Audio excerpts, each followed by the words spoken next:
നമസ്കാരം. നടൻ ജയറാമിന്റെ വീട്ടിൽ മണിക്കൂറുകൾ ഈ ദ്വാരപാലക ശില്പങ്ങളിലെ സ്വർണ്ണപ്പാളികൾ അടുക്കി വെച്ച് പൂജ കഴിച്ചു. പക്ഷെ ജയറാം ആദ്യം പറഞ്ഞത് വെറും 15 മിനിറ്റ് അവിടെ കൊണ്ടുവന്നിട്ട് അങ്ങ് കൊണ്ടുപോയി ഉണ്ണികൃഷ്ണൻ പോറ്റി എന്നുള്ളതാണ്. ഉണ്ണികൃഷ്ണൻ പോറ്റിയും അതുപോലെ എ പത്മകുമാറും എല്ലാവരും ചേർന്ന് നടത്തിയ ഗൂഢാലോചനയുടെ ഫലം ആണ് ഇപ്പോൾ ഈ കേസിൽ ഒരു അന്വേഷണ സംഘത്തിന് ഇപ്പോൾ മുമ്പോട്ടുള്ള ഒരു പാത വെട്ടിത്തുറന്ന് കിട്ടിയിരിക്കുന്നത്. കഴിഞ്ഞ ദിവസം ഇയാളുടെ എ പത്മകുമാറിന്റെ വീട്ടിൽ നടത്തിയ പരിശോധനയിൽ നിർണായക രേഖകൾ പലതും കണ്ടെടുത്തിട്ടുണ്ട്, തെളിവുകൾ കിട്ടിയിട്ടുണ്ട്. ഇതൊക്കെ തന്നെ നടൻ ജയറാമിലേക്ക് കൂടി ചെന്നെത്തുമോ എന്നുള്ളതാണ്. ജയറാമിന് ചിലപ്പോൾ ഈ സ്വർണ്ണക്കൊള്ളയുമായി ബന്ധപ്പെട്ട് പങ്കൊന്നുമില്ലായിരിക്കാം. പക്ഷേ ഈ ഒരു സാധനം, അതായത് ഈ കളവ് പോയി എന്ന് പറയുന്ന അല്ലെങ്കിൽ മാറ്റി ചെമ്പാക്കി സ്വർണ്ണക്കൊള്ള നടത്തിയ ഈ വളരെ പ്രധാനപ്പെട്ട ദ്വാരപാലക ശില്പങ്ങളുടെ ആ ഒരു ഗോൾഡ് കവറിംഗ്, ഇത് ഗോൾഡ് കവറിംഗ് എന്ന് പറയുന്ന സാധനം സ്വർണമൊക്കെ എപ്പോഴേ അടിച്ചു മാറ്റി സ്മാർട്ട് ക്രിയേഷൻസിൽ കൊണ്ടുപോയത് തന്നെ അതിനാണ്. അപ്പം അത് ജയറാമിന്റെ വീട്ടിൽ അടുക്കി വെച്ച് കുരുത്തോലയും മാലയും ഒക്കെ ഇട്ട് അലങ്കരിച്ച് ഈ അയ്യപ്പൻ കെട്ടുനിറക്കിയ പൂജ പോലെയുള്ള ഒരു വലിയ പൂജയാണ് നടന്നത്. ഒരുപാട് ചലച്ചിത്ര പ്രവർത്തകർ ഒക്കെ തന്നെ അതിൽ പങ്കെടുത്തു എന്നുള്ളതിന്റെ ചില സൂചനകളും അന്നുണ്ടായിരുന്നു. ഇപ്പോൾ ഈ ചോദ്യം ചെയ്യലും മറ്റു കാര്യങ്ങളും പുരോഗമിക്കുമ്പോൾ ജയറാമിനെ എന്തായാലും ചോദ്യം ചെയ്യാനുള്ള ഒരു സാധ്യത മുന്നിൽ വരുന്നുണ്ട്. നിയമ വിദഗ്ധർ അത് ചൂണ്ടിക്കാണിക്കുന്നുണ്ട്. ഇത് ഇങ്ങനെ മാറ്റി ചെയ്യാനായിട്ട് അറിഞ്ഞുകൊണ്ട് കൊണ്ടുവന്നതായിരിക്കില്ല. പക്ഷേ ആ സമയത്ത് ജയറാം ഒരു തരത്തിൽ കൈ കഴുകുന്ന രീതിയിലാണ് പെരുമാറിയത്. നമുക്കറിയില്ല, ഇങ്ങനെ ഇദ്ദേഹം പറഞ്ഞതനുസരിച്ച് വീട്ടിൽ കൊണ്ടുവന്നു, 15 മിനിറ്റോളം അവിടെ വച്ചിരുന്നു, ഒരു ചെറിയ പൂജ കഴിച്ചു, അത് കൊണ്ടുപോയി എന്നാണ് പറഞ്ഞത്. പക്ഷേ ഒരു സമ്പൂർണമായ വലിയ ഒരു പൂജയാണ് അവിടെ നടന്നത്.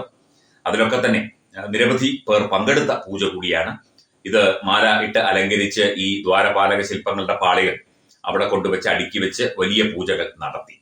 അത് പിന്നീട് ജയറാം പറഞ്ഞത് കള്ളമാണ്, അല്ലെങ്കിൽ അത് സത്യമല്ല എന്നുള്ള കാര്യം പിന്നീട് മനസ്സിലാവുകയും ചെയ്തു. മാധ്യമങ്ങൾ അത് റിപ്പോർട്ട് ചെയ്യുകയും ചെയ്തു. അതിൽ പിന്നെ ജയറാമിന്റെ ആ ഒരു പേര് പലപ്പോഴും ഈ ഒരു കേസിലേക്ക് വന്നിട്ടില്ല. ഇനിയിപ്പോൾ ഇതിന്റെ അന്വേഷണ സംവിധാനത്തിന്റെ ഭാഗമായി അന്വേഷണം പുരോഗമിക്കുന്ന ഈ ഒരു സമയത്ത് തീർച്ചയായിട്ടും ജയറാമിന്റെ പേര് കടന്നു വരും. തീർച്ചയായിട്ടും ജയറാമിനെ ചോദ്യം ചെയ്യും, വിശദമായ മൊഴിയെടുക്കും. വേണ്ടി വന്നാൽ ഇത്തരം കാര്യങ്ങളിലൊക്കെ ഇപ്പോൾ കോടതിയുടെ മേൽനോട്ടത്തിലുള്ള അന്വേഷണമായതുകൊണ്ട് അറസ്റ്റ് ചെയ്യേണ്ടവരെ അറസ്റ്റ് ചെയ്യുക തന്നെ ചെയ്യും. അറസ്റ്റ് ചെയ്ത് മൊഴിയെടുക്കണം, ചോദ്യം ചെയ്യണം, തെളിവെടുക്കണം എന്നുള്ളത് കൊണ്ട് അറസ്റ്റ് ഒരു വേള ജയറാമിലേക്ക് എത്തിപ്പെടാനുള്ള സാധ്യതയും തള്ളിക്കളയാനാവില്ല എന്നാണ് പറയപ്പെടുന്നത്. എന്തൊക്കെയായാലും ഈ കേസുമായി ബന്ധപ്പെട്ട് ദേവസ്വം ഉദ്യോഗസ്ഥർ, അതുപോലെ തന്നെ സാധാരണ ജീവനക്കാർ, അതുപോലെ അകത്തുള്ളവർ, പുറത്തുള്ളവർ, ആരോപണ വിധേയരായ മറ്റ് ആളുകൾ, ഉണ്ണികൃഷ്ണൻ പോറ്റിയുടെ സഹായികൾ, എ പത്മകുമാറിന്റെ സഹായികൾ, എൻ വാസുവിന്റെ സഹായികൾ, എല്ലാവരും ഈ വിഷയത്തിൽ ചോദ്യം ചെയ്യപ്പെടേണ്ടി വരും. അവരെയൊക്കെ തന്നെ ചോദ്യം ചെയ്യും. അവരൊക്കെ ചോദ്യം ചെയ്യലിന് ഹാജരാകേണ്ടി വരും. ആ കൂട്ടത്തിൽ സിനിമ നടൻ കൂടിയായ ജയറാമും പെടുന്നു എന്നുള്ളതാണ് മനസ്സിലാകുന്നത്. നമ്മൾ ആദ്യം പറഞ്ഞതുപോലെ ഇത് ജയറാം അറിഞ്ഞുകൊണ്ടാവണം എന്നില്ല. ഇത്തരത്തിൽ ഒരു മാനിപ്പുലേഷൻ നടത്താൻ വേണ്ടി, ഇത്തരത്തിൽ ഒരു തട്ടിപ്പോ വെട്ടിപ്പോ സ്വർണ്ണക്കൊള്ളയോ നടത്താൻ വേണ്ടി ആണ് ഇത്തരത്തിലുള്ള ഈ സാധനം കൊണ്ടുവന്നത്. അതവിടെ നേരെയാക്കാൻ കൊണ്ടുവന്നതാണ് എന്ന ധാരണയെ അദ്ദേഹത്തിന് ഉണ്ടായിരിക്കാൻ സാധ്യതയുള്ളൂ. പക്ഷെ അറിഞ്ഞോ അറിയാതെയോ അദ്ദേഹവും ഈ കേസിന്റെ ഒരു ഭാഗമാവുകയാണ്, ഈ കേസിൽ പെട്ടുപോവുകയാണ് ചെയ്യുന്നത്. ഓരോ തലയിലെടുത്ത് എന്നുള്ളതല്ലാതെ എന്ത് പറയാൻ. ഭക്തി നിർഭരമായി തന്നെ അദ്ദേഹം ശബരിമല അയ്യപ്പന്റെ, ഭഗവാന്റെ ദ്വാരപാലക ശില്പങ്ങളുടെ ആ ഒരു ഭാഗം ഒരു ഐശ്വര്യമാണ്. അതിന്റെ വീട്ടിൽ വന്ന് പൂജയൊക്കെ കഴിച്ചു കഴിഞ്ഞാൽ ഐശ്വര്യം കിട്ടും എന്ന് പറഞ്ഞ് അദ്ദേഹത്തെ തെറ്റിദ്ധരിപ്പിച്ചതാകാം ഈ ഉണ്ണികൃഷ്ണൻ പോറ്റി. അപ്പൊ അദ്ദേഹം അത് വിശ്വസിക്കുകയും അതുപോലെ തന്നെ അതിന് വേണ്ട ഏർപ്പാടുകൾ ചെയ്തു കൊടുക്കുകയും ചെയ്തിട്ടുണ്ടാകാം. അതിന് പോറ്റി ദക്ഷിണയും വാങ്ങിയിട്ടുണ്ടാകാം. എത്ര രൂപ വാങ്ങി എന്നറിയില്ല. എന്തായാലും അതിന് കൃത്യമായി പണം ജയറാമിൽ നിന്ന് ഈ ഉണ്ണികൃഷ്ണൻ പോറ്റിയും സംഘവും കൈപ്പറ്റിയിട്ടുണ്ടാകാം. എന്തൊക്കെ വന്നാലും ജയറാമിലേക്ക് കൂടി ഇതിന്റെ കണ്ണുകൾ നീളുകയാണ്, അന്വേഷണ സംഘത്തിന്റെ കണ്ണുകൾ നീളുകയാണ് എന്നുള്ള റിപ്പോർട്ടാണ് ഇപ്പോൾ പുറത്തു വരുന്നത്. അന്വേഷണം ദ്രുതഗതിയിൽ നടക്കുക തന്നെയാണ്, ഊർജിതമായി തന്നെ നടക്കുകയാണ് എന്ന റിപ്പോർട്ടുമുണ്ട്.